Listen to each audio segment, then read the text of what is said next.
Law of attraction का ही एक part है या उसका ही एक हिस्सा है जो लॉ मैं आज आपको बताने वाली हूँ। और इस लॉ को अगर आप जान गए तो आपके मैनिफेस्टेशन बहुत जल्दी होंगे। आपको एक विश्वास हो जाएगा, आपके अंदर एक उम्मीद की किरण जाग जाएगी। क्योंकि जब हम किसी चीज के लिए, किसी मैनिफेस्टेशन के लिए जब कुछ छोटे छोटे एक्शन लेने लगते हैं तो हमारा कॉन्शियस माइंड भी उस चीज को बिलीव करने लगता है और सबकॉन्शियस माइंड बहुत जल्दी उस चीज के लिए कन्विंस हो जाता है और वो मैनिफेस्टेशन आपकी लाइफ में रियलिटी बन के बहुत जल्दी आते हैं। तो वो कौन सा लॉ है? ये जो लॉ है ये कैथरीन पॉन्डर ने अपनी जो बुक है the dynamics law of prosperity, उसका स्क्रीनशॉट मैं इसमें लगा दूंगी। अमेजिंग बुक है, हर किसी को पढ़ना चाहिए। और उसमें जितने लॉ हैं उनकी जिसने भी प्रैक्टिस की है उनकी लाइफ में प्रॉस्पेरिटी इंस्टेंटली आई है, उनकी लाइफ हमेशा के लिए बदल गई है, प्रॉस्पेरस हो गई है। तो यकीन मानिए इस लॉ को जानने के बाद अगर आपने भी इम्प्लीमेंट किया तो आपकी लाइफ में मैनिफेस्टेशन की एक के बाद एक लाइन लग जाएगी। Yes my dear friend, it's amazing law. और इसको जानने के बाद में आप में एक एंथुजियाज्म आ जाएगा, ईगरनेस आ जाएगा कि yes I can do it, I can manifest anything. तो वो कौन सा लॉ है? तो वो लॉ है the law of prosperity, the law of vacuum of prosperity या the law of vacuum. Means vacuum को भरने के लिए यूनिवर्स अपने आप ही उसको भरने की कोशिश करता है और भर ही देता है। यही लॉ है।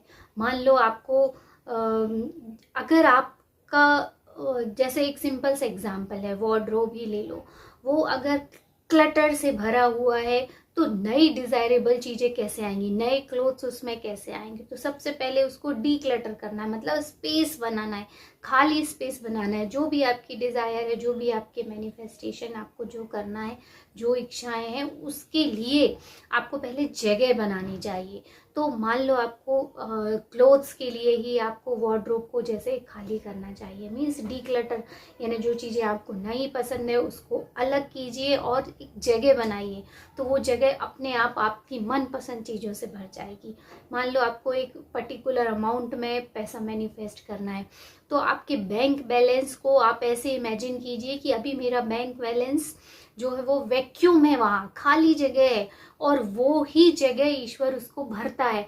तो आप इस चीज को अपने दिमाग में भी डाल लीजिए कि मेरा बैंक बैलेंस अभी कम है या मेरे अकाउंट में पैसे अभी कम हैं, तो इसका मतलब है मैं उस लॉ को फॉलो कर रहा हूँ। और उस चीज को इमेजिन करना चाहिए कि वो खाली जगह यूनिवर्स अपने आप भरेगा और अपने आप भर रहा है। और ये लॉ है और ये काम करता ही है। जब आपको इस चीज पे भरोसा हो जाएगा तो जब भी आप अपने बैंक बैलेंस या अकाउंट को देखोगे कि खाली है या पैसा कम है, तो आपके अंदर ये कभी फीलिंग नहीं आएगी कि ये खाली है या कम है। उसकी जगह क्या फीलिंग आएगी? ये लॉ है और वो खाली जगह है और वो भरना ही है। ये यूनिवर्स का लॉ है और यूनिवर्स उसको भरता है। सबसे इम्पॉर्टेंट चीज़ है उसके पीछे हमारी जो सोच रहती है और जो फीलिंग रहती है, और उस पर जब हम विश्वास करते हैं तभी वो काम करती है। वेल्थ क्या है? वेल्थ एक फीलिंग है, इसके अलावा कुछ नहीं है। वेल्थ एनर्जी है, उसको आप इंस्टेंटली मैनिफेस्ट कर सकते हो अगर आप वैसे ही वाइब्रेशन में वाइब्रेट कर रहे हो। तो अगर उस सोच ही तो है जो हमारे बैंक बैलेंस को बढ़ने नहीं देती है। हम बार बार सोचते हैं पैसा कम है, पैसा कम है, या बैंक बैलेंस सही नहीं है, कम है, तो कैसे उसमें ग्रोथ होगी, कैसे पैसा अट्रैक्ट होगा? जब आप उसकी सोच को बदल दोगे, मीन्स आप सोचोगे कि I am just connected with the abundance, और मैं अबंडेंस से कनेक्टेड हूँ किसके थ्रू? इस वैक्यूम लॉ के थ्रू, और ये होगा ही। तो जब ये भरोसा, ये विश्वास रहता है तो हमारे वाइब्रेशन डिफरेंट रहते हैं, हमारी फीलिंग डिफरेंट रहती है, खुशी की, ईगरनेस की, एंथुजियाज्म की, एक्सपेक्टेशन की, आशा की, इस तरह की फीलिंग रहती है। और जब ये फीलिंग हमारे अंदर रहती है, हम उसी फीलिंग में वाइब्रेट करते हैं, यूनिवर्स उसी के इक्विवेलेंट चीज़ें देता है। और आप देखिए धीरे धीरे आपका बैलेंस भी बढ़ता जाएगा, आपके अंदर वो सारे आइडियाज़ आते जाएंगे जो कि $1 बिलियन को भी बर्थ रख सकते हैं। उसको आपको एग्जीक्यूट करना है और एग्जीक्यूट करने में भी मजा आने लगेगा, क्योंकि जब यूनिवर्स के लॉ पे आप विश्वास करने लगते हो, खुद पे भरोसा करने लगते हो तो आपके जो आइडियाज़ हैं उसको एग्जीक्यूट करने के लिए कॉन्फिडेंस भी आ जाता है। सब कुछ हमारे अंदर है। We are born rich, we are born successful. बस हमको वो कॉन्फिडेंस लेके आना है और उस आइडिया को एग्जीक्यूट करना है, और आपका बैंक बैलेंस तो साइड इफेक्ट में बढ़ता ही जाएगा। तो उसके लिए फीलिंग सही हो तो वो मैनिफेस्टेशन होता है।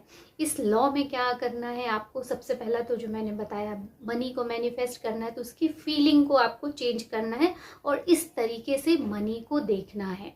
दूसरी जो चीज़ आपको करना है, अगर आप और एग्जाम्पल से समझोगे, तो जैसे मान लो आपको नया घर मैनिफेस्ट करना है तो उसके लिए आपको नए घर का मैप देखना है। मतलब आपके दिमाग में नए घर के लिए जगह बनानी है, उसकी इमेजेस बनानी है, आपको उसके बारे में पूरा डिटेल सोचना है।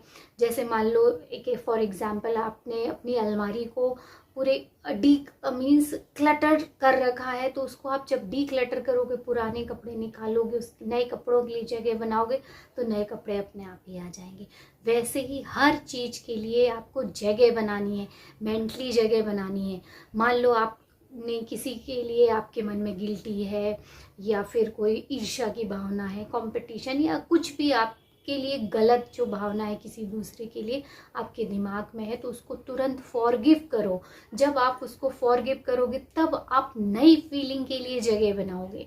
तो ये सेकंड स्टेप है। फर्स्ट स्टेप है कि आपको जो अपनी सोच है वो बदलनी है, मीन्स दिमाग में आपके मैनिफेस्टेशन के लिए जगह बनानी है। फिजिकली भी उसके लिए काम करना है, जो भी पॉसिबल हो वो आप काम कर सकते हो। दूसरा, फॉरगिव करना है। मेंटली आपको नए इमोशंस के लिए जगह बनानी है, तो पुराने नेगेटिव इमोशंस को फॉरगिव करना है, लोगों को माफ़ करना है। क्योंकि जब उनके पास जाके आपको नहीं बोलना है कि आई एम सॉरी या मुझे माफ़ करो, मेंटली उस चीज़ को रिलीज़ कर देना है, फॉरगिव कर देना है। तो नए इमोशंस, नई खुशियों के लिए आपके दिमाग में जगह बनेगी। और लास्ट जो थर्ड स्टेप आपको करना है वो करना है प्लानिंग करना है। किसी भी चीज़ के लिए डू न्यू थिंग्स, कुछ नया आपको करना है।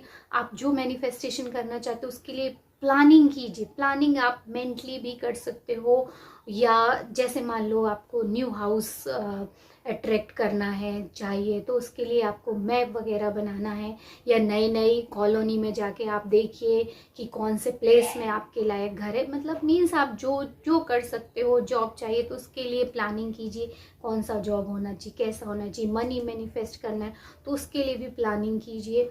इस तरीके से आप ये 3 स्टेप कर सकते हो इस लॉ के लिए। सबसे पहला स्पेस बनाना है, मेंटली फिजिकली स्पेस बनाइए अपने मैनिफेस्टेशन के लिए। दूसरा, आपको जो काम करना है वो फॉरगिव करना है, क्योंकि इमोशंस ही मेन चीज़ है, उसी की वजह से फीलिंग आती है, तो सबको फॉरगिव करना है। और थर्ड, प्लानिंग करना है, डू न्यू थिंग्स, कुछ नई चीज़ें करना है आपको। और उस मैनिफेस्टेशन से हमेशा अटैच नहीं रहना, उसके लिए काम करना है और ऐसा फील करना है इट्स ऑलरेडी डन। एंड ये वैक्यूम लॉ बहुत अच्छे से काम करता है।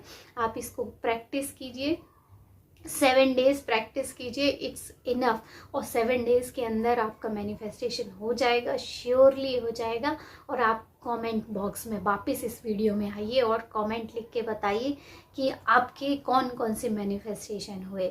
And I hope this video will definitely help you to understand the law of vacuum, and we will be meet in our next video. Till then.